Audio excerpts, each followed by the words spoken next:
On continue de parler de l'élection présidentielle américaine. On retrouve Benjamin Savard. Il était tout à l'heure avec nous en duplex depuis les États-Unis. C'est notre envoyé spécial dans la ville de Reno. C'est au nord de San Francisco et c'est là que va se jouer l'un des derniers meetings de Donald Trump. Quel est l'enjeu de ce déplacement dans le Nevada ?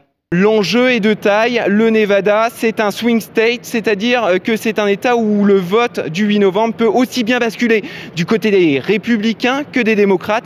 Et dans un contexte où les sondages se resserrent entre Trump et Clinton, il est donc ici primordial au camp républicain de remporter cet État et ainsi garder toutes les chances pour la course à la présidence. Benjamin Savard, vous êtes en direct de Berlin, proximité des lieux du drame. Je le disais en titre, le ressortissant pakistanais suspecté d'avoir commis l'attentat de Berlin a été remis en liberté. Effectivement, et je peux vous dire que la police allemande ce soir est ici en plein doute, car un homme court toujours. D'ailleurs, elle appelle tous les témoins à déposer leurs vidéos ou leurs photos sur une plateforme internet.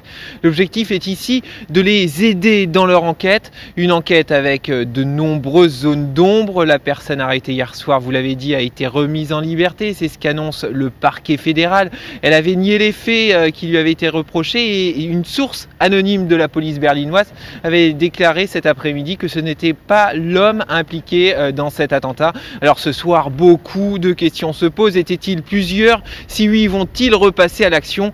L'enquête s'annonce longue et fastidieuse. La police est actuellement à la recherche d'un homme dangereux, en cavale, ce qui ne rassure bien sûr pas les Berlinoises et les Berlinois encore traumatisés par l'attentat d'hier soir. Merci beaucoup Benjamin Savard. Benjamin en direct de Berlin.